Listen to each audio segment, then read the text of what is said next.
What up, what up, what up? What's going on, everybody? And welcome to the Blunt Thoughts first live edition of the Blunt Thoughts. And I appreciate everyone that joins. And I figured, I don't know about you guys, but as a Met fan, as a maniac Met fan that I am, I hate days off. I hate days off. So when I saw the schedule, we all saw the schedule, especially recently, we saw, man, 2 days off coming up in a row. So what are we going to do? Just say, you know what? Maybe I can try to help fill some of that void and come out here and talk some Mets. And I had a couple of things on my mind, a couple of thoughts that I wanted to share. So said why not?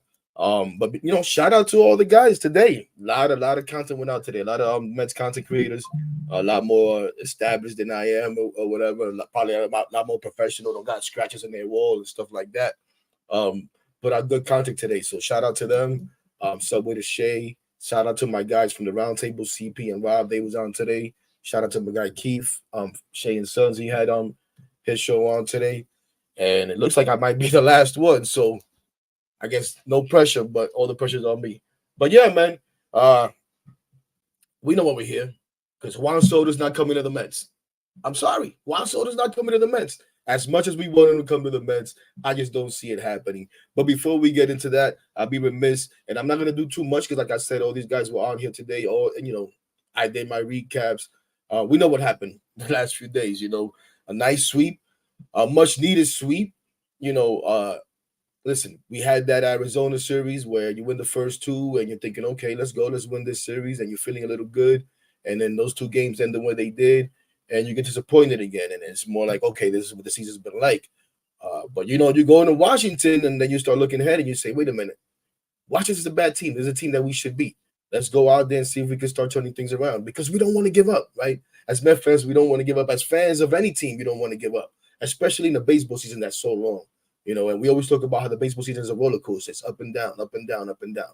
You just hope that, I guess, you end up on a high, and only one team is able to do that. Two teams go up, and only one team is able to end up on that high. But this last series, what are you going to say, man? Good series all the way around. Now, shout out again to my man Ant from Subway to Shay, who had, I think, the best line after the first Mets game. And I don't remember exactly word for word what he said, but it was along the lines like, I've never felt so, I'm going to say dirty or like disappointed or whatever after a win. You know what I'm saying? Because of the way that game ended, because we were biting our nails right until the last out, because of the state that we are right now with this bullpen that, we just don't trust. We just don't trust at all. And you get a little bit of the same in game two, where you have a lead and at least seemed like a comfortable lead. And again, bullpen comes in little by little. These guys, start adding runs, and it ends up being, and I forget all the scores. I don't even want to get into it. Just the whole vibe of the whole series. And then finally yesterday, you get a laugher, a much needed laugher, a good laugher, and you had contributions from everywhere. And you had that pretty much all three games, right? You had two games where they had 13 hits as a team. My favorite number 13, so I love that. And then yesterday, I think it was about 11 hits or something like that. So that's been great. Something that we wanted to see, the offense finally come alive. And that started to come alive, particularly since, shout out to him, since Francisco Lindor hit the leadoff spot. It's been a move that people were screaming for and calling for a long time, and was one that was finally done. And it's been great. Maybe not so much for the guy that moved from the leadoff spot in Brandon Nimmo, who kind of struggled a little bit at first with the start. And, the last few games he's been doing a little bit better. I think he had like 5 hits the last game. This past weekend, in the last 3 games. So he's been doing a little bit better. Maybe I should put these glasses on so I can read this stuff and let me stop fronting. Like you guys haven't seen me with my glasses on. But I just think it looks better without the glasses and the glare from the light, right? Who the hell wants to see glare from the light in my sun, in my glasses? Anyways, but no, man. So a good series, and I know people are gonna say, it's the Nationals, but the same way, if you would lose to the Nationals, people would say, you can't even beat the Nationals. We as Mets fans would say, Jesus, we can't even beat the Nationals. So a win is a win. And right now I'm at the point, I don't care how this team wins, just win. It could be ugly, like my man Ant said. It can make you feel uneasy the whole time. But at the end of the day, at the end of the night, if it's a win if there's another number in the win column, I'll take it because that's what we want. At least that's what I want. And I know, and we'll get into the whole trade deadline stuff, but not too much because I've said it before. If you watch the roundtable, again, shout out to those guys. If you watch me on the roundtable, You've heard me say I hate the fact that we want to talk about trade deadline and even the off season with the whole Juan Soto stuff and all of that nonsense. Because again, the season is long. It's a long season. So not only is it a long season, the way that what you call it, yeah. Oh man, and I'm just looking at the comments. What's up, everybody? Yeah, I just saw Swingman. This is definitely not a Lindor appreciation live. That's for sure.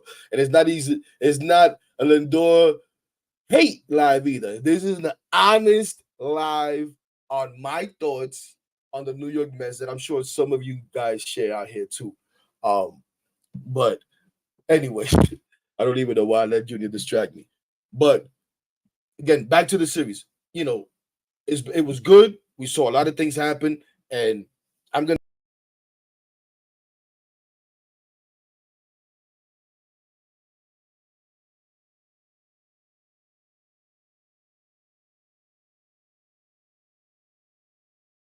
Oh my God. There we go. We're back, guys. Sorry about that. I don't know what just happened there. I don't know if you guys can still hear that, but that was my mistake. Um, Here we go. So in this series, besides winning the games, right? Se fue la luz is right. No se fue la luz. No, I just pressed the wrong thing. I got to keep my hands off of this thing here. Matter of fact, let me move the cursor off of remove, dumbass. Guys, I'm a rookie. This is what you're gonna enjoy what I got to say, hopefully, but you're gonna enjoy also me making the fool of myself. But we're here for all of it. We're here for all of it. Thank you to all 46 of you guys that I see in here right now.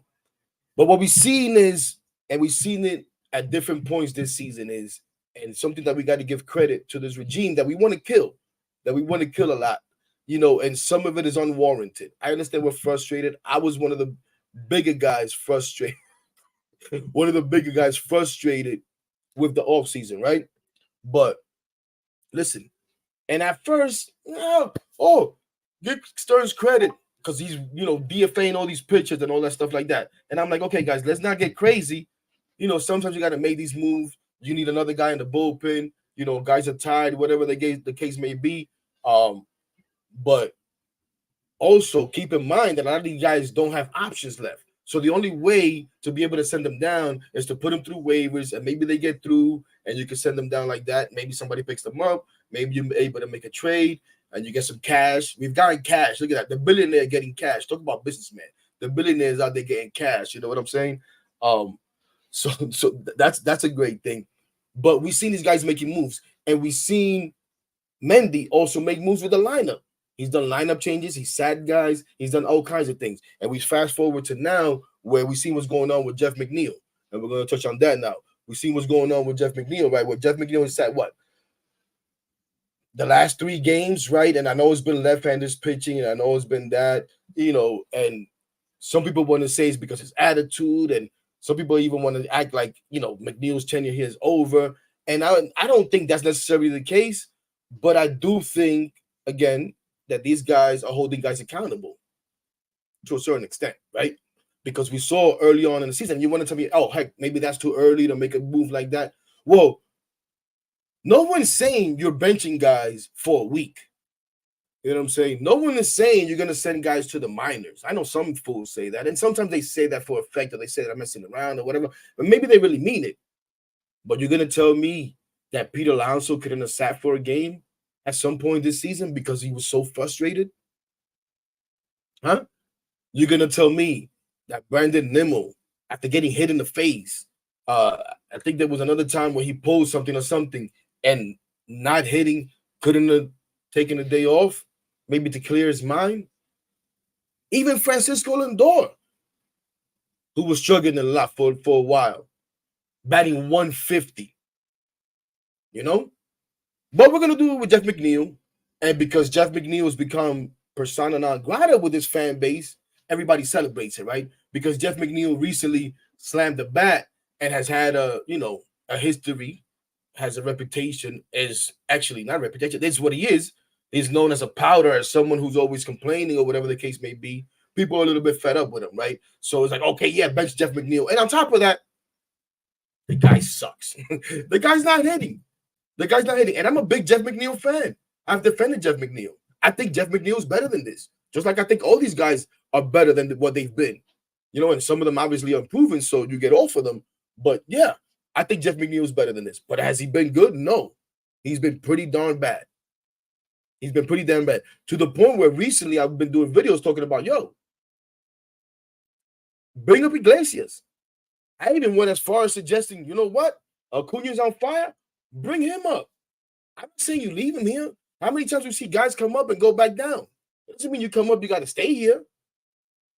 You know what I'm saying? But maybe you bring him up. It gives the team a spark. You know what I'm saying? His exuberance, his just his athleticism. You know what I'm saying? His I just don't care because I'm here and I'm trying to make a name. I'm trying to stay here. That might rub off on the guys. You know what I'm saying? And shoot, if he produces and he can stay on, he stays on. Why not? You know, and I know that's a reach. I understand that's a reach. You don't want to do that.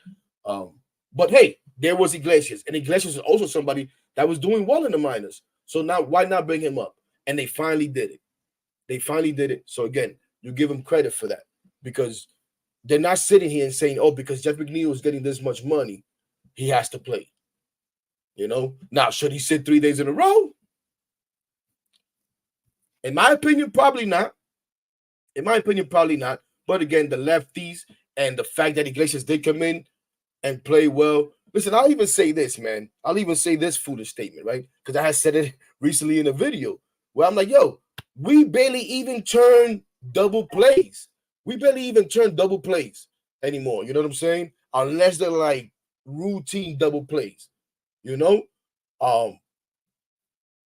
Get me someone else here that's a little bit more smooth around the bag, that, you know what I'm saying, has a little bit more of a rapport with Lindor, because, you know, we wonder still if that relationship still causes some tension and stuff.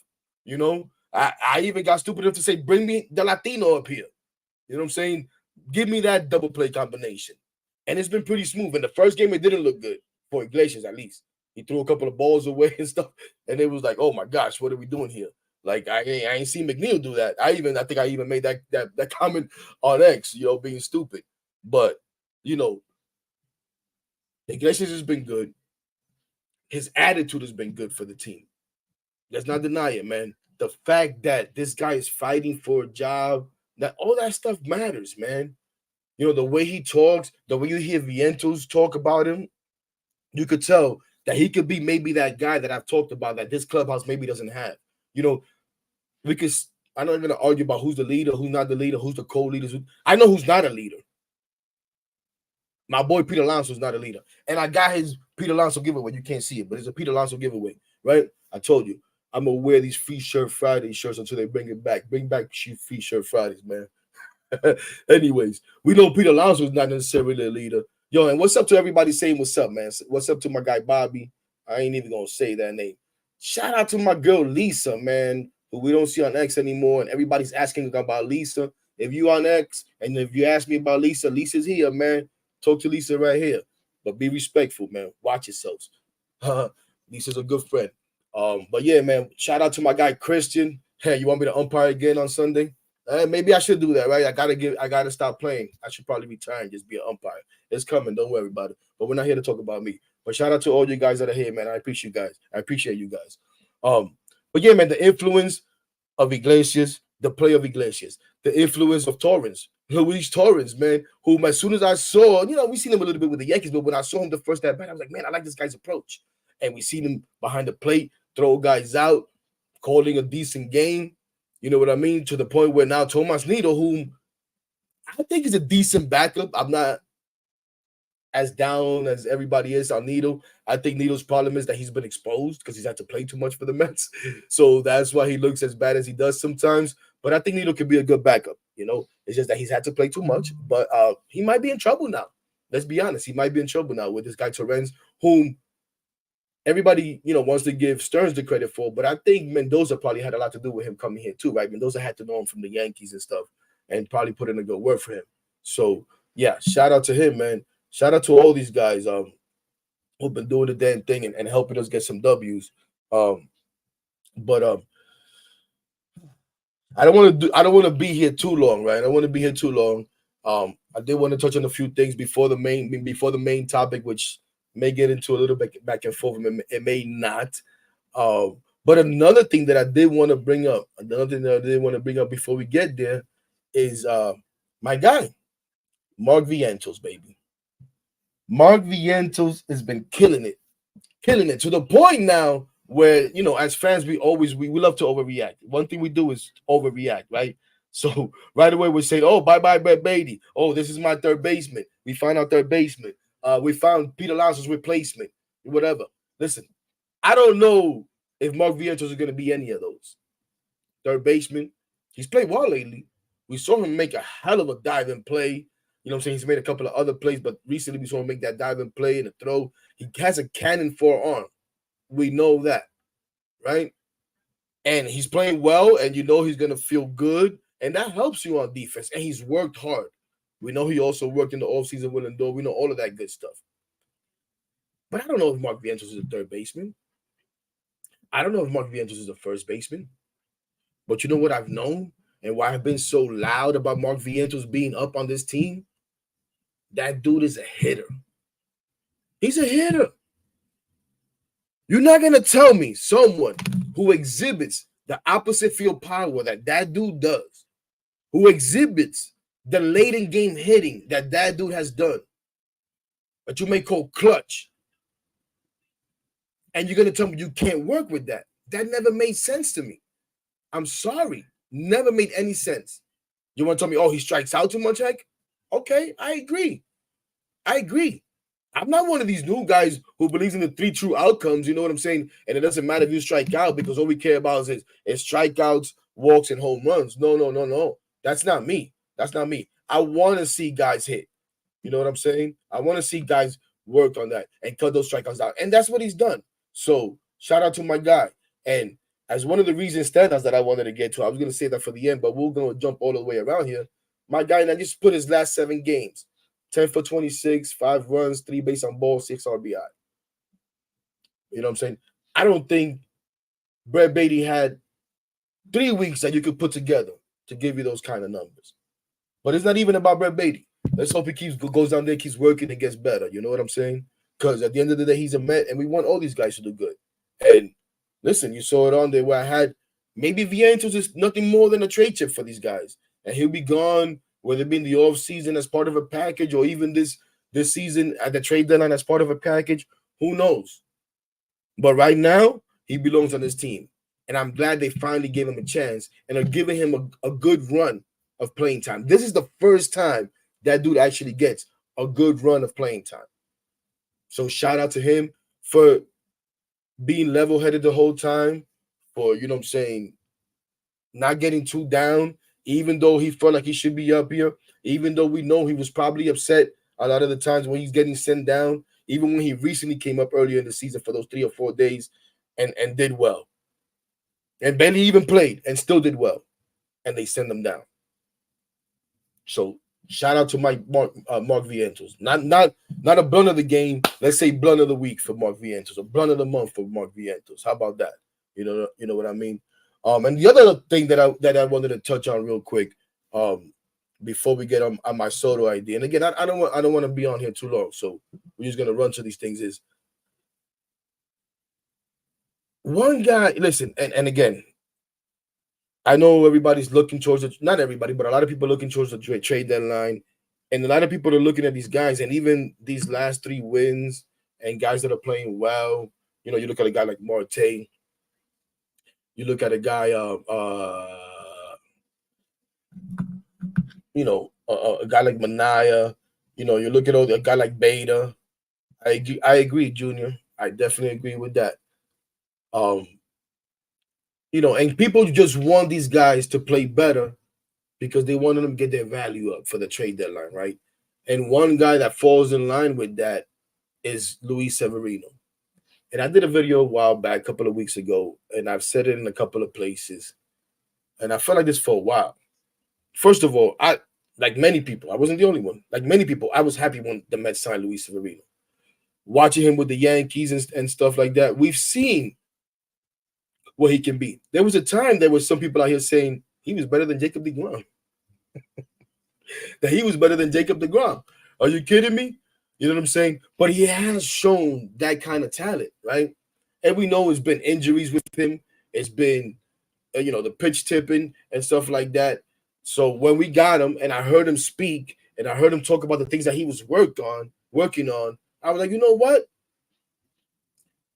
I dig this. I like what he's talking about, and I'm gonna root for this guy, and I think he can figure it out. I really think it could be good. So where I'm at right now with Luis Severino is, guys, I want to bring him back. I would like to bring Severino back. I would like the Mets to go and try to get an extension with Luis Severino. Don't even wait till the offseason when other guys are betting, when maybe even the Yankees get back in the bidding. You know what I mean? I think this is a guy that has told us and has shown that he likes to play in New York. He can succeed in New York. He said he chose the Mets over other places because he wanted to stay in New York. And I think it's a guy who now, yeah, I know we're excited with the prospects, and there's a lot of them doing well down there. But those guys, they're going to need someone to teach them the ropes. And why not someone who has done it, who has gone through struggles, and has done it here in New York, which we know is a whole totally different animal. So before we throw away Luis Severino, how about we think about that for a second? And he's going to give us production, too, that we need. Right? He's going to give us production that we need.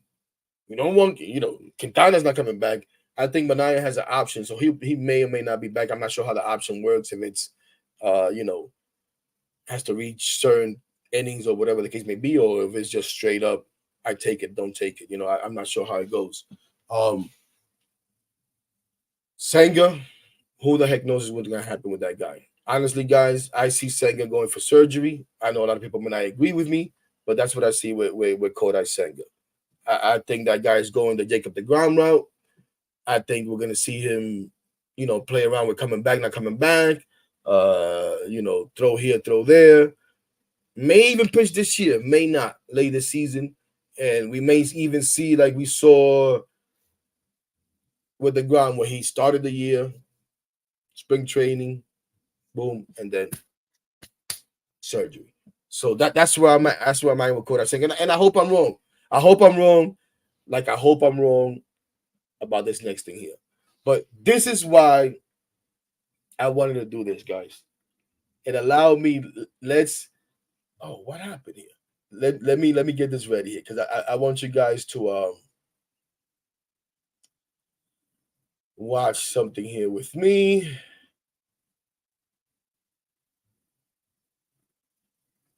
All right, here we go. Let's watch this, guys, real quick. Bear with me, please. This is what set me off. Besides the fact that I've been set off, right? Everybody knows. If you don't know, I have wanted Juan Soto, this guy right there, on the Mets since his rookie year, pretty much. Since his rookie second year, I have wanted this guy on the Mets. You know what I'm saying? And I was calling the radio and telling anybody who would pick up the phone, the Mets need to get ready for that. When Juan Soto is available, they make him a New York Met. Oh, Hector, you're out of your mind. That's so far away. It's the Wilpons. You really think that's going to happen? I don't care, guys. They need to figure it out, right? Well, fast forward to 2024, and there's rewind to the offseason when Juan Soto was traded to the Yankees, and I immediately lost my mind, and I immediately felt like it was over.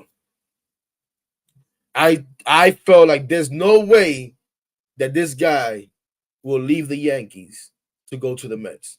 There's no way. Why would you? And I know, everybody's going to say, I had my guy JB on X today with a good back and forth, making some good points about, the money and this and that. He talked about a great city. Well, he's already here, so the city doesn't count, JB. I'm sorry. Talked about the stadium. Okay. Even Yankee fans will tell you that we have a better stadium than the Yankees. You know what I'm saying? But we don't have the history and the tradition. You know what I mean? And even though it's not that stadium, doesn't matter. And maybe Juan Soto doesn't care about that. But let's listen to this real quick, guys. Listen to this. We just talked about what it's like being here. This has gobbled up a lot of guys, man. Why did you adjust to New York so quickly? I mean, the culture is a lot of Dominicans here. So many people that make you feel like home. That's how I get so comfortable so quick. And really appreciating my teammates that they make it really easy. I mean, Gary Cole, Aaron Judge, Rizzo, all those guys, they really make it really, really nice and comfortable. How many? One of the things that I said when Juan Soto went to the Yankees was, do you guys know what's gonna happen now with the amount of Dominicans that live a stone throw from Yankee Stadium? The amount of Dominicans, the heck with it, that live across the street from Yankee Stadium, that are gonna flock to that stadium now and make this guy feel at home.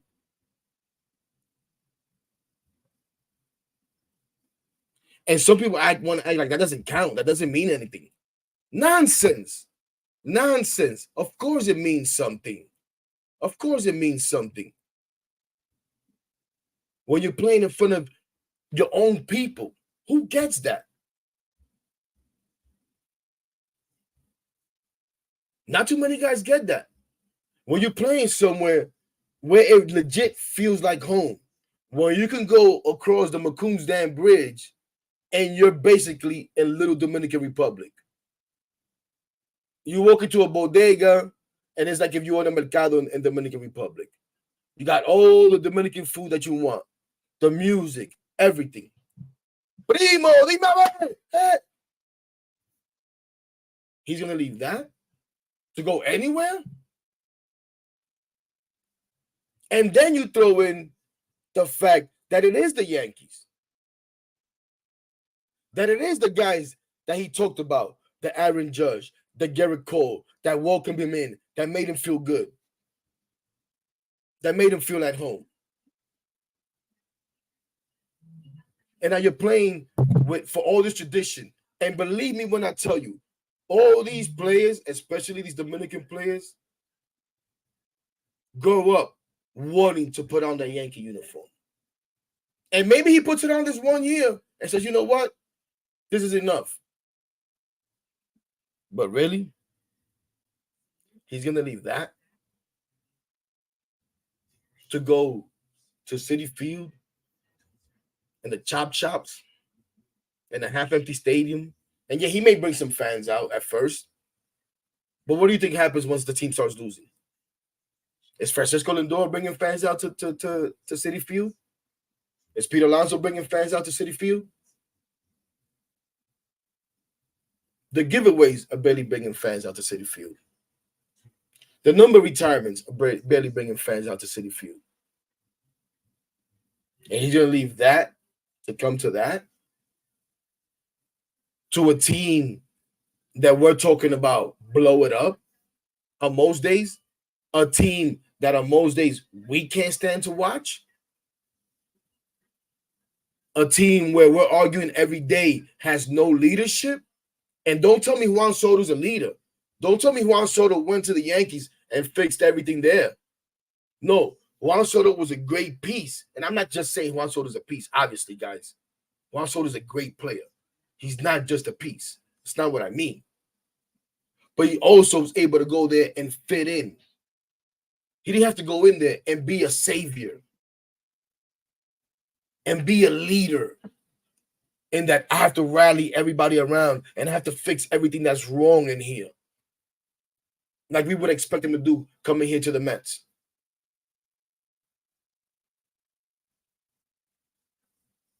And I know everybody says, oh, he's just going for the money.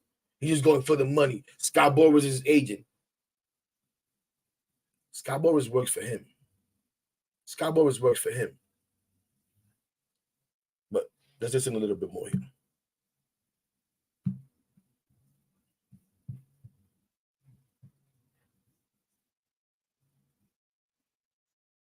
New cousins you got now that you didn't know before? There's a lot.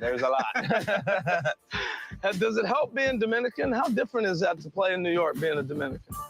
I don't know if it helps to be in a Dominican, but I just feel like it's just the way people treat treat you here. You know, Yeah. I mean, just for being a Latin player, they just treat you like their family.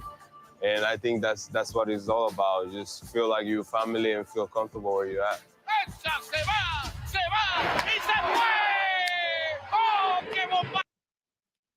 Now, let's talk about family. Let's talk about family when it comes to Juan Soto, because we know that his family wasn't necessarily happy with the money that he turned down and the contract that he turned down um, with the Nationals. You know what I'm saying? And they felt like that was a reasonable contract, especially coming from where he comes from, you know, where they come from. It's like, dude, what more do you need? You're in a good place. You've won a World Series there. They love you. They're gonna pay you handsomely. And his family wasn't happy.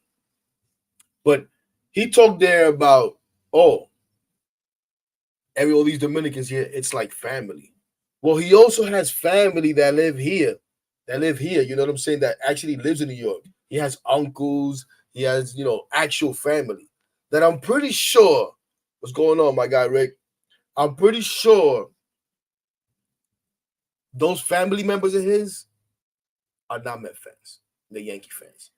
And it reminds me of, you know, I watch these other, you know, these podcasts and stuff of these former players, and I seen what Carlos Beltran, and you guys probably seen it because he said it a couple of times, where he talked about how his whole family advised him against go signing with the Mets when he signed with the Mets. And we know why he did it, because Steinbrenner at the time was only willing to offer him 1 year for whatever reason it was, and was telling him, listen, sign for this 1 year or whatever, you know, that short-term deal, and then we'll take care of it later on. But he wanted the security that the Mets gave him. And he went against his family and he signed with the Mets. And maybe Soto does that. Maybe Soto does that. And I know he's gonna have pressure from Boris. I know he's gonna have pressure from Boris. You know what I'm saying? Because Boris, you know, is gonna want to get the most money. That's what he does. And the union is gonna want him to set a standard and all that good stuff. But at the end of the day, the agent works for the player, you know? The agent works for the player. And I know with Soto, we hear him say a couple of times, I leave that up to Scott. I leave it up to Scott. I leave it up to Scott, and that emboldens some people. You know what I'm saying? That makes people feel good. So I'm gonna let you hear that too. I'm not gonna play one side. So give me a second here. And again, you know, I'm a rookie. So you got to bear with me. But really, if you're willing to watch, you're gonna watch me grow. You're gonna help me grow. You guys are gonna help me grow. Tell me where I can get better. Tell me if I should give this up, whatever the case may be. You know what I'm saying? We're here together. This is not just for me. This is for all of us. It's for all of us to have fun. It's for all of us to throw ideas. It's for you guys to tell me how wrong I am. Now you don't got to listen to my videos anymore without telling me how wrong. I mean, I guess you could do it on X, but it's hard to like really do back and forth. And as we go along, I'll do more paying attention to the comments and stuff like that in future shows. But right now, I really wanted to get on this. But let's listen to the end of this real quick. That the guys that really, really want to believe that Soto's coming here would love.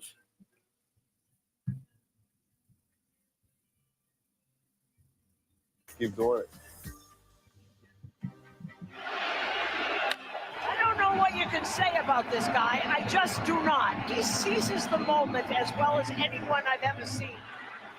My big question is, how do you focus? I mean, you've had everybody run at you with contracts from Washington to San Diego, New York, you name it, and yet you're still able to stay focused in the storm. How do you do that? I just leave everything to Scott. One part to Scott, and then he's been doing a really good job for me to just focus on the field, and I'm happy on that way. Don't let the outside noise to get in my head, and I think that's how I do it. I just don't worry about anything else. I feel like where I'm at, I'm good, and I just try to enjoy the moment, the spot where I'm at. Thank you, man. You've been an ambassador for a long time. I appreciate you. Thank you for the smile. Yeah. And there it is. For everybody that really, really wants to believe that he's going to be a Met and that he's going to take all the money and that's all he cares about, there's your saving grace right there. That he keeps saying that he leaves it I just saw what Ricky said, that he leaves it up to Scott. You know what? I don't really like to do this, but we're going to do this for you, my guy, Rick. And we're going to do it for everybody because this is Blunt Thoughts. And I know everybody thinks that this is why this is called Blunt Thoughts, but it's not. And today I'm a little mellow. I'll be honest with you guys, full disclosure. haven't slept in 24 hours, except for like maybe an hour here, an hour there. I came home about 1 p.m. today from working through the night and then running some errands, and was gonna take a nap, but then do this, and then one podcast started, another podcast started, and I started watching. And here we are with no sleep, doing this, having some fun, talking about how my guy Juan Soto, whom I've wanted for years, is not gonna come to the Mets. And guys, listen, nobody hopes I'm wrong more than me. I know you guys hope I'm wrong. I know you guys think I'm wrong. To hell with hoping I'm wrong. I know you guys think I'm wrong. I hope I'm wrong. I hope I'm wrong. I really want him here. But let me tell you something, because there's a lot of people that just want to lose games. They just want to lose right now. They don't care. We're fed up with the season. The season's over. Just blow it up. Like I said earlier, let's just bring up the kids. Just get rid of McNeil. Just, all the guys that we don't like, get rid of Marte because we hate Marte right now. And again, have some guys. Excuse me. Have some guys build up their trade value so we could get rid of them, like the Severinos and these guys. Well, you know what, guys? I'm not there. I said that before. I'm not there. But not only I'm not there because I'm not willing to give up a season. I'm never willing to give up a season. And like I said a million times, as long as I have these players on my team, the Lindors, the Alonsos, the Nemos, who's stinking it up, but actually heating it up right now. But that's my guy Nemo. But it's been bad since he's been put to hit third. But as long as we have those guys, we should be winning games. And the pitching has been good enough to help us win games. You know what I'm saying? So I want to win games.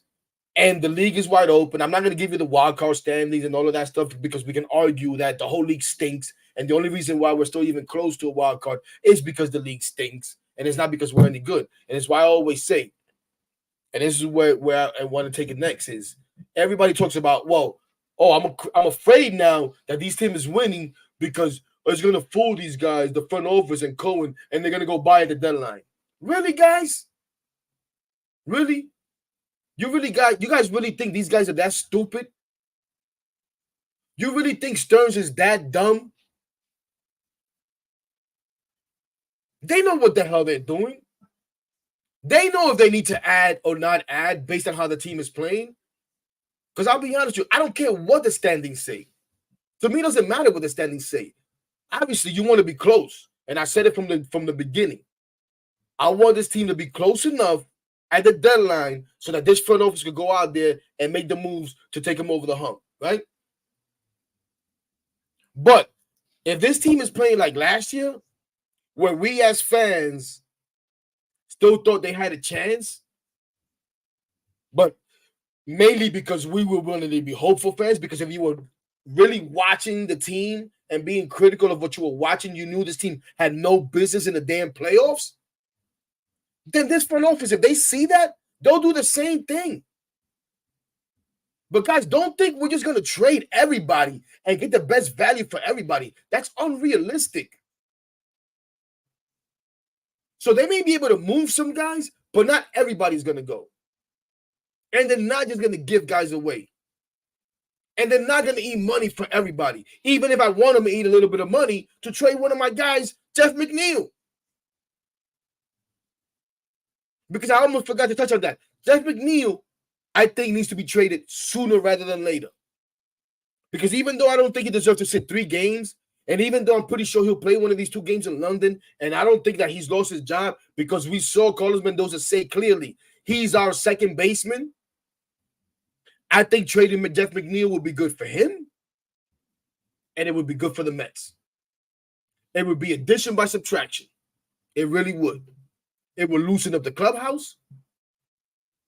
It'll probably give us better it'll give us better defense up the middle. So, in that sense, maybe you got to eat some money to get rid of the Jeff McNeil. Maybe you don't get that high prospect that everybody thinks you got to get on every trade. But maybe you get a serviceable guy. Jeff McNeil's not a superstar, right? Most you guys think Jeff McNeil's trash. But you're going to complain for what you get back for him? So what is it? You don't want to trade him. You don't want to play him. You don't want to pay him. What do you do? Oh, DFA him, heck. Just DFA McNeil. Come on. Come on. I've actually had people tell me that. Just DFA him. Really? You think that's good business? Because it's not. But I think this team needs to play better. You guys still want to get Juan Soto? Excuse me. You guys still want to get Juan Soto? Turn this around. Show him there's a reason to come here. That he can come here and be part of something and help turn it around. Not as a savior. Not as a savior. But as a piece of something that's going good. Right? Because the guys that we have here, because Peter Alonso is a good ball player. Because Francisco Lindor is one of the best, if not the best shortstop in the game. Because Brandon Nimmo is one of the better outfielders, one of the better hitters in the game. Because Francisco Alvarez is one of the better up-and-coming young players, catchers in the game. That's what you want to show a guy like Juan Soto so he can come to your team. You don't want to sell him on a bunch of hope. And another thing is, honestly, guys, as much as I want Juan Soto, if he comes here because we're throwing close to $1 billion at him, and it's the only reason why he comes here, then I don't want you. I'm tired of getting guys that want to come here just for the money. I'm tired of that. I don't want that. I want guys that want to be here, that want to be a part of what's going on here.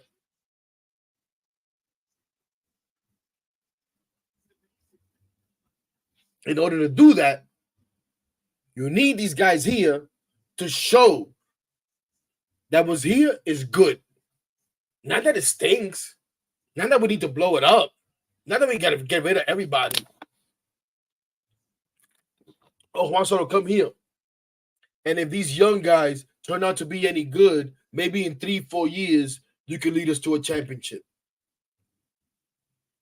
While we give you $700 million. $600. No, you can't give him $700 because that's what Ohtani got. He doesn't pitch. And that's another thing. Right? We talk about David Stearns. This is David Stearns' show. We wanted David Stearns to come here. So what is it that David Stearns is doing and what is it that Steve Cohen is doing? Right?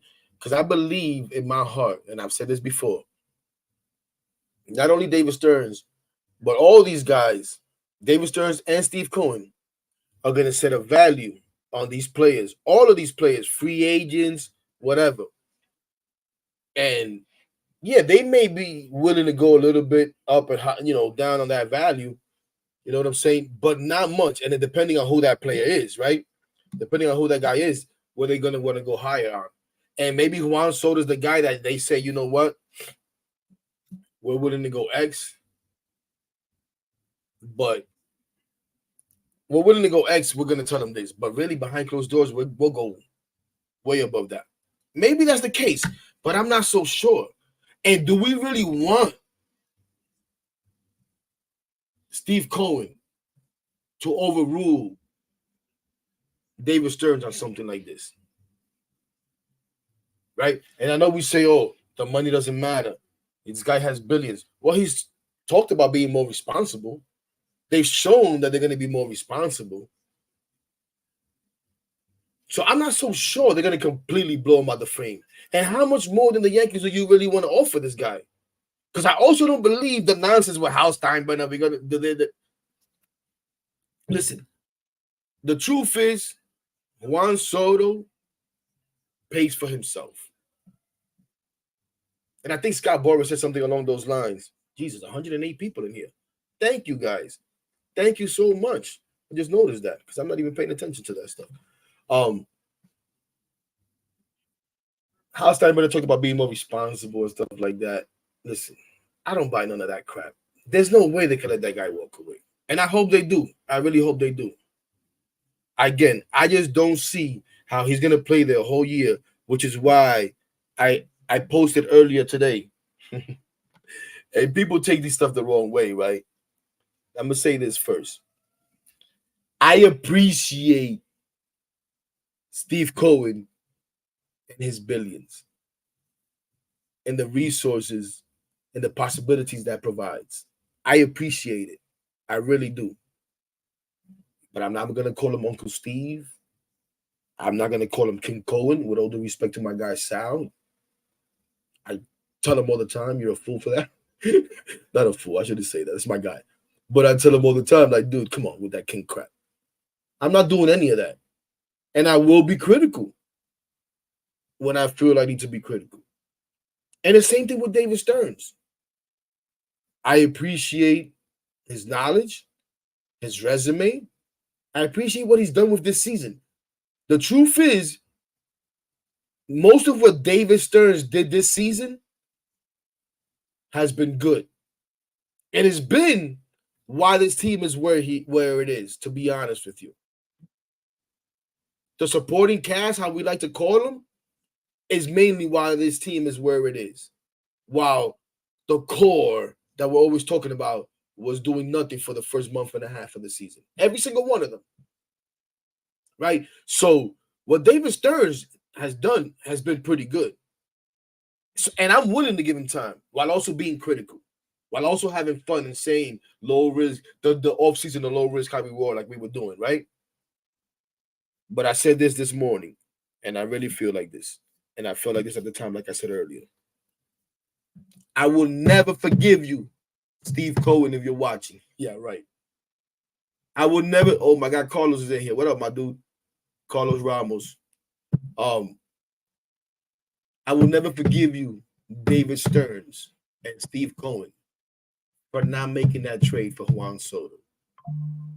Because I really felt like that year of courting that the Yankees are having right now was important. I really did. And listen, the truth is, as Met fans, the reason why we felt like Juan Soto is because he's flirted with us for so long, right? And he's talked to us about how he loved playing in Citi Field and he liked playing in New York. And we never wanted to think that he was going to go to the Yankees. He's a National League player. We are what he knows, right? He likes our energy. He likes our vibe. Because he used to like the back and forth with the fans, right?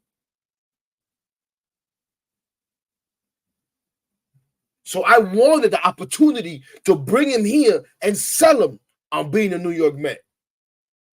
And instead we dropped the ball because people want to tell me, oh, we didn't have the prospects. Oh, I don't want to hear that nonsense. Give him money, give him all of them dudes. Ain't none of them prospects going to be close to what Juan Soto is. I guarantee you that. I guarantee you, none of them prospects combined are going to be what Juan Soto is. So I would have gave him everybody short of Francisco Alvarez. Maybe my guy Mauricio. Let me stop. But then you're going to tell me, oh, heck, so how are you going to make the trade? And heck, they wanted pitching. Well, I would have given him some of these pitchers we have that are now everybody's so high on. But I guess they didn't have that value back then. But these guys know more than we do. The truth is, we didn't even try.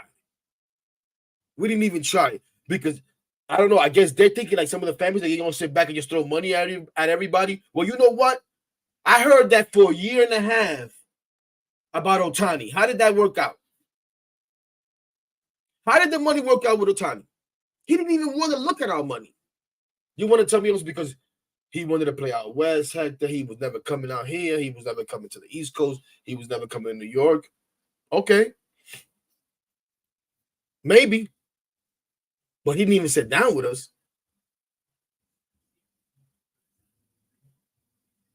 I heard all offseason, Yamamoto's the guy. Forget about everything else, Hector. We're getting Yamamoto. There ain't nobody going to outbid Steve Cohen for Yamamoto. Invited him to dinner at the compound, the Cohen compound. Gave him whatever the hell they gave him. Dude didn't even come back for a counter offer. Because he was more comfortable over there. So you're going to tell me that Juan Soto Thank you, brother. That Juan Soto may not get comfortable with the Yankees and not want to leave that to go to Citi Field and the mess that is the Mets right now. Especially if they keep losing, like a lot of people want them to lose, just because of the sake of blowing it up, because you're scared that the front office is not going to know what to do if this team wins a couple of games. Give me a break. So, yeah, I will never forgive him for that. I'm going to be critical of them at certain points, but I trust these guys. And I trust David Stearns. I trust that he will be able to read the situation as we get towards the deadline and say, you know what? No. And even if he feels like, yo, you know what? We can make a run with this team.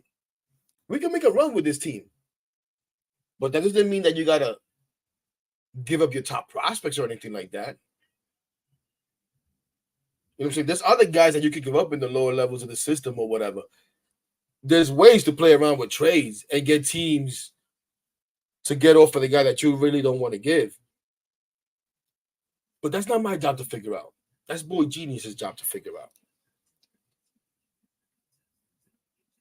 I just come here to have fun, share my opinion, give my thoughts on a few things, you know what I'm saying? But I don't know the depths of all the other teams' organizations and what they may or may not need and what they may be enticed by. They do. You know what I mean? So they'll be able to work out deals. But I'll never, ever root for my team to lose or hope that my team loses. That makes no sense to me. Especially where we are now, where you still got a whole season left to play. Especially the way that baseball is now, where pretty much everybody gets in the playoffs. Especially where the way baseball is now, where I think you got, 3-4 teams over 500 in each league. Remember, I also look at the National League, but I think the American League is the same thing. Maybe overall the records are not as bad as the National League, but it's only like 2 or 3 teams over 500 in each league. 3 or 4 teams over 500. Then everybody else is under 500. Because the talent is so watered down in this league. You know what I mean? But I'm sorry, guys. I just don't see how it happens. I don't see how Juan Soto leaves the historical franchise that is the New York Yankees, how Juan Soto leaves arguably the best player in baseball in Aaron Judge. How Juan Soto leave, and I know what everybody's saying, Garrett Cole has an opt-out or whatever the case may be. I think the Yankees control that opt-out, if I'm not mistaken. I'm not sure how it works, but I think the Yankees maybe control that opt-out. He's going to leave all of that to come to the Mets, and for how much, guys? For how much? How much more are the Mets going to have to give him than the Yankees? Is it going to be more years? 3-4 more years? To add another $100, $150 million, $200 million?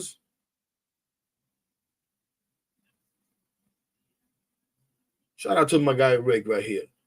When you're talking about that caliber of player, I think they're looking for more than just money. It's a big part of it, obviously, but I think it comes down to winning and sustainability.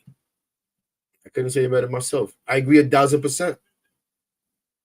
The losers go just for the money and then want out of there as soon as possible. You know what I mean? And I agree with this. Until the Mets show that they're not going to land those kind of players. I'm with you 1,000%, my brother. And you know how you show that? By building that from within. Right? And we're on the right track. We got some young guys in the system. Right? You have those guys come up. You start winning little by little. Those guys are always going to be happy to be Mets. They're always going to be proud to be Mets. You need those guys to show that. And for that, to bring other guys in. You need those guys to build a culture, a real culture, instead of trying to go look for culture from somewhere else and having guys to save you with culture, with this, with production, with everything. No. You build that from within. That's what I really want, guys. But that takes time. I'm not patient. You're not patient. But I say this: if they do it and they have conviction behind it, then hey, we got no choice but to swallow it, right? To take it. And then when it works, we'll give them credit. When it doesn't work, we'll criticize them for them. Shout out to my guy Junior, who says exactly, Rick, Mets aren't a destination for top players. That's true.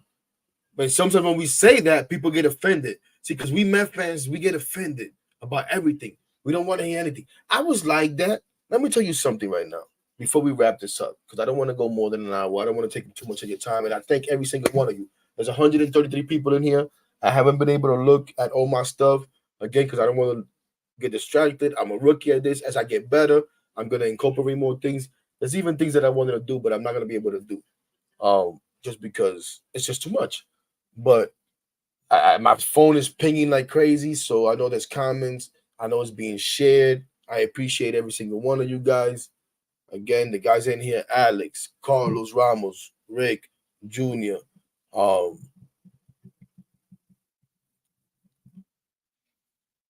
Thank you. I was gonna say thank you. Thank you. Kind of lost my train of thought there. Anyway, I was gonna go into a little bit of a sidebar, but no, man. Listen, this is what I was gonna say. Sometimes I forget that on here you interact with younger fans, right? Who haven't been through as many ups and downs as I have, right? There's some fans that became fans in the David Wright era, which, depending on where you came in on that era, it wasn't too bad. You know, if you came in early on the David Wright era when it was still Delgado and those guys around, pretty good. Then there was some struggle there. So that's the only struggle you know. There's older people than me that really know the struggle. You understand what I'm saying? And sometimes I do lose sight of that. And I gotta realize that I got more frustration built up than a lot of fans. But again, who's this? Ogama? Who the hell is this? We are a circus. We always have been. Host the live calling, brother. Listen, I wish I knew there was a way to do this where you could take calls. I gotta reach out to my guy James. Shout out to my guy James too, who does the James Nolan show. He takes phone calls. I gotta see how he does that. And maybe we'll do that. You guys really, really would like to do that. But there's other ways, you know, there's the comments, which I haven't really been paid too much attention to. And there's also ways that if you guys really wanted to, I could bring guys up in here one by one. We could go back and forth real quick, but we'll do that in the future. You know, and it'll be like almost like come up, ask a question, a minute or two, and gone. You know what I'm saying? Almost like if it was a radio call. Let's see what my guy Junior got to say here. Hey, let's say the Mets traded for Soto and the Mets play like they've been playing. Does he stay here or does he bounce? Would you be willing to overpay for Soto if that's the only way to keep him? I think you're saying, had we traded for him in the offseason? That's a good question because that's something that I've asked some people. I even asked it in the last roundtable. Had the Mets traded for Soto in the offseason, do we think he would have had the impact that he had on the Yankees? I'm not sure. Because this is what like I was trying to say earlier.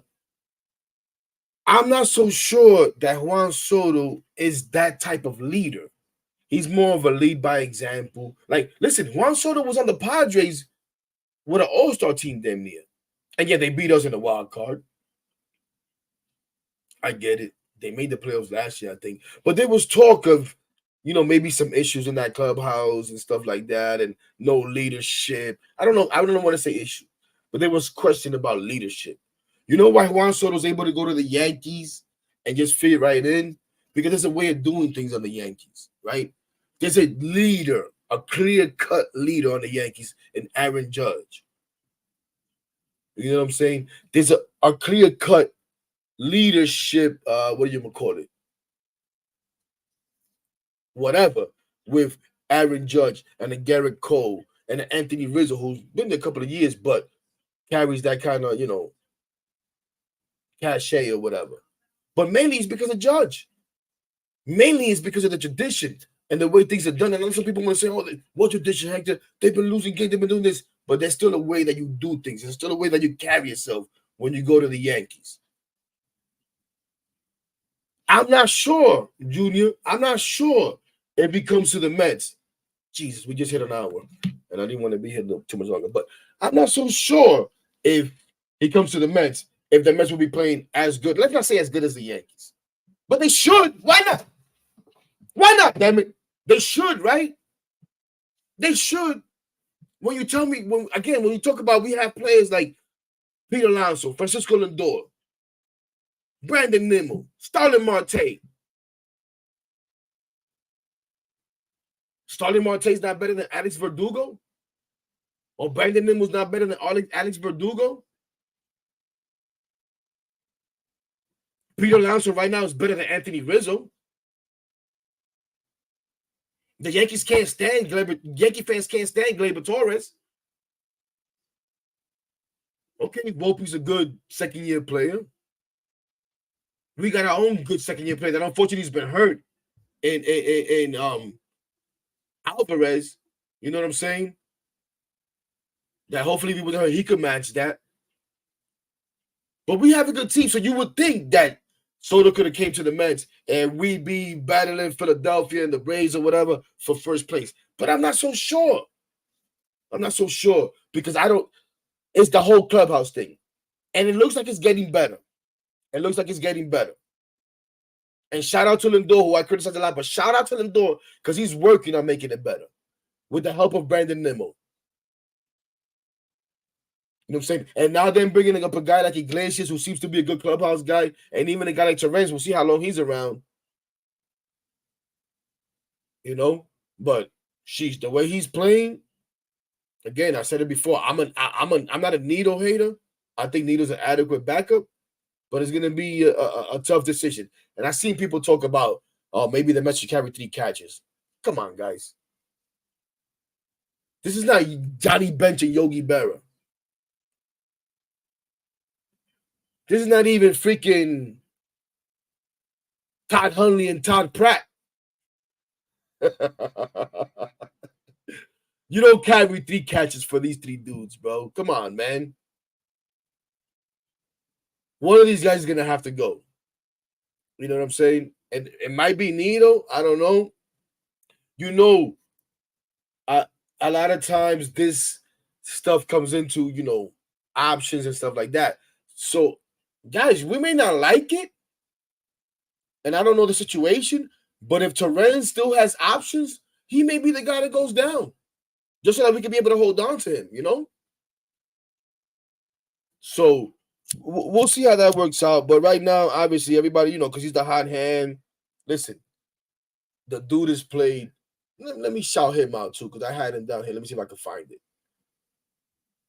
I had him down here as one of my recent standouts that I wanted to talk about. And I haven't plugged myself yet. Let me see if I can find that. Excuse my rookie ass, guys. But if you're here, you already know where to follow me, man. It's pretty much the only place where I really mess around on, you know what I'm saying? On X, you can follow me there. You can not follow me there. If you're watching this, you've probably found the channel. It might be a little bit easier to find out. I think I made it easier to find if you search Blunt Thoughts. Like and subscribe, share, all that good stuff. But no. Back to this. Where he at? Oh, man, I lost it because I wanted to shout my guy out. Where he at? Terrence. It's only 4 games, guys. It's only 4 games. But 3 for 10, 300 average, 3 runs based on ball, 4 RBI, 2 home runs. Very, very, very, very, very, very, very short sample size, but also good defense. Also good defense with the throwing, which we know is something that we've struggled with.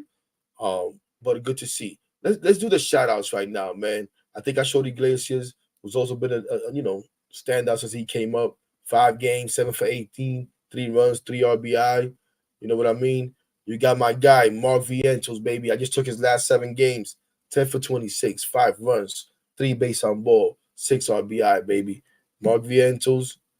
Listen, guys, we are in an era now where there's a DH in the National League. So, like I'm saying before, I don't know if Mark Vientos is a third baseman. I don't know if he's going to be the first baseman. Some people will say Ryan Clifford will be Pete Alonso's replacement eventually. I don't know. What I do know is I like Mark Vientos as a hitter. JD Martinez is not going to be the DH. And I'm not down with that. You have to keep the DH open and get guys in and out and all of that nonsense. Now, give me a good hitter and stick him in there. And if Mark Vientos could be that guy, I know you're going to tell me, yo, he's too young to be a DH. Whatever, man. If he's producing, what the hell do I care how young he is? To be honest with you. But, again, doesn't mean that maybe he doesn't turn out to be a trade chip that goes out there and brings us a very good starting pitcher or something like that, you know? So we'll see what happens. Also, shout out to Harrison Bader. Harrison Bader, who's somebody who took a lot of criticism, even from me, when he made comments about, playing time and all of that stuff. But shout out to him, like Vientos, who, even though unhappy, was still able to stick it out, still able to come out there, give you good games, and still able to produce. Harrison Bader in his last 7 games, 5 for 20, not too much hitting. But the reason why I put him up there because he's still driving in runs even without getting hits. When we saw him get a couple of sacrifice flies, I think he had 2 in the same day on his birthday. 7 RBI, 3 run with a home run. So shout out to him. And the last shout out goes to my guy, whom I don't even know who the hell he really is, Daniel Nunez. And sorry, guys, because I didn't put the, whatever on the U and the N and all that good stuff. My bad. I apologize.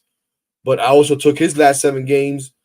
I think he's been up here since May 28th, but whatever. He's jumped around up and down a little bit. But last 7 games, 9 2/3 innings pitched, 1.86 ERA, 5 hits, 2 runs, and 3 walks. But some big, huge outs. Huge outs in that Washington series. To the point where now people are talking about, yo, maybe Nunez needs to be the closer. No, damn it. You know who the closer is? Edwin Diaz, who needs to figure it the hell out and get his ass back here as soon as possible. That's who the closer is.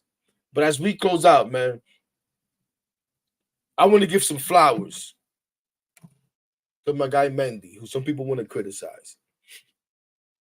You guys know, I think we have a good manager. I think we have a manager who, like myself, is learning, right? And it's okay for me to learn here, you guys are probably saying. Heck, who the hell cares about you learning? You're a wannabe. You're a wannabe content creator. Who cares if you crash and fall on your face? Mendy's managing our team. We can't have him crash. We want to win games, damn it. I understand. He's trying to win games. And he's doing a good job. And he's holding guys accountable. But you know what I want to give him credit for? And credit goes to Stearns too.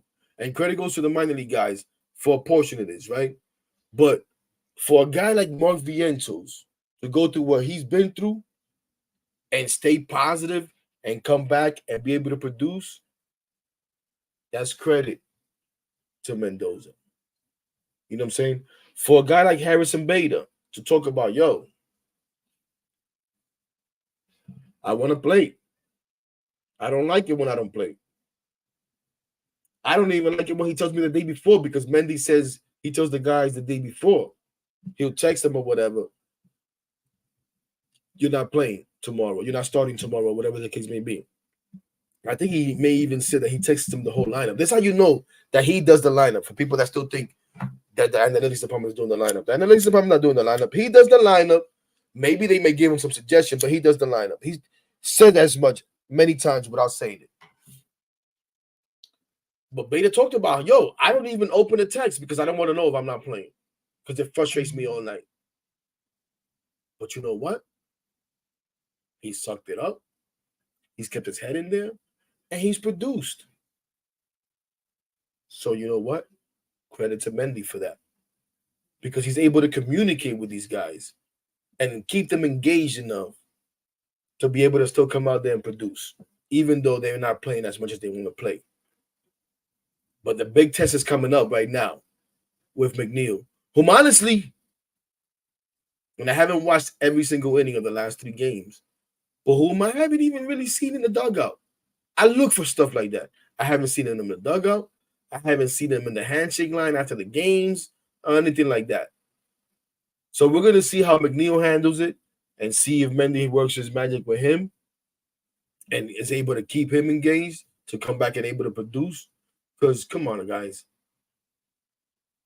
Like I said, I know right now we're down on the guy, and I think he should probably be the first trade or one of the first trades that we make, and it should be sooner rather than later as we try to save this season. Maybe he could get us that bullpen help that we need, you know? But while he's here, I want to see him produce, and I'm still a McNeil fan. And if they don't trade him, we should all want him to produce. So, you know, that's where I'm at with that. But yeah, Junior, I don't know if I answered your question. Oh, the last thing before I see what Carlos is saying here. Would I be willing to overpay for Soto if that's the only way to keep him? Once he's here, right? Once we have him, it's almost like the Cespedes thing, right? When we got him, there was no way we wanted Cespedes to go. So once he's here and he was to produce the way that he's producing with the Yankees, of course we were going to say, "Oh, give him whatever he wants." Is that the right move? Probably not. Just like I don't think it's the right move to go out there right now in free agency and throw all the money in the world at the guy. I just don't. And that's not how I want to get my players. Let's see what Carlos says here before we go. Hector, I hear you, my brother. Right now, the Mets have no chance of getting Soto, but let's wait till when we get there. Not right now, but I believe that in 1 year we will be there. We get Soto and Burns.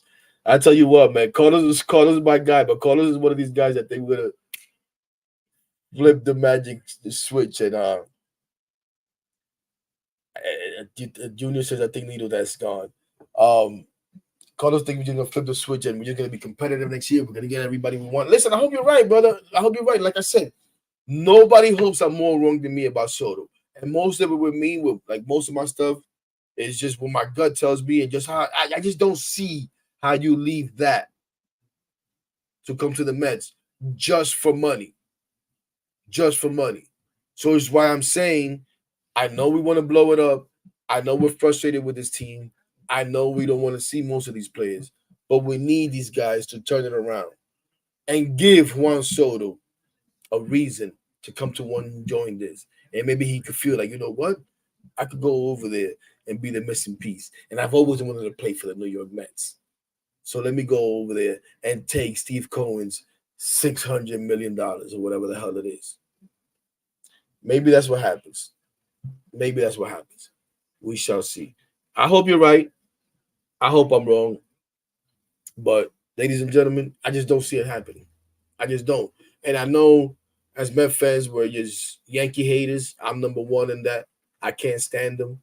I refuse to even watch them. And shout out to any of my peoples here that may be Yankee fans and tuning in. You guys know, especially if you know me personally, you know I can't stand them mother effers. But I still tune in. But this year just hurt too much, man. I tell Joe all the time, Joe and Clark. I shouldn't even say that name, so people don't like me saying that name. But Joe's my guy. And Joe's always talking about the Yankees this, Yankees that. I'm like, yo, Joe, why you watching them? Don't watch them. Don't torture yourself. I can't stand to see Juan Soto in that uniform having so much success because I feel he will be staying there on a discount. Yes, I do. I do feel like he would take less to stay there rather than come to the Mets. But on that note, ladies and gentlemen, we're going to get out of here. This lasted a lot longer than I thought it would last. I appreciate now there's about 156 people in here. I appreciate every single one of you. I appreciate all the comments. I appreciate you if you go back and you watch this later. That takes even more effort than actually sitting here through this live because you're actually going back and putting it on and taking your time. So thank you for that. I hope to do a lot more of these. I really do as things come up. Man, what a horrible job by me. Listen, what is this? We got a 3-game winning streak now? Should be like a 7-game winning streak. 5-2 in the last 7, right? We're 5-2 in the last 7. Thank you guys, man. Thank you for the compliments. 5-2 in the last 7. like I said earlier, lost those 2 games against Arizona, we could be on a 7-game winning streak. Now, if you watch the roundtable, I was saying roundtable, can we cancel this damn trip? I don't want to go to London and embarrass ourselves. Don't go to London and embarrass us, bro. You've done enough of embarrassing us here on American soil. Do we need to go across the pond and do that? But if we're playing a little bit better, and you know what? For everybody that's doubting us, because they just beat the Nationals stink. But if we would have lost to the Nationals, would have been the same people saying, "Oh, you can't even beat the Nationals." Go out there and beat the Phillies, damn it. Go out there and beat the Phillies. Go take 2 of them out there. Unfortunately for us, damn. What is it? The pitching matchup is, I think we got Quintana. I'm not sure who he facing. Then we got McNeil going the second game. Ugh, Jesus. Quintana's killing me, man. Quintana, you're fighting for your spot. The way this team rolls, brother, you're fighting for your spot. Go out there and make a damn statement, man. Go out there and come back with a 5-game winning streak as you come back home to face, I think it's the Marlins.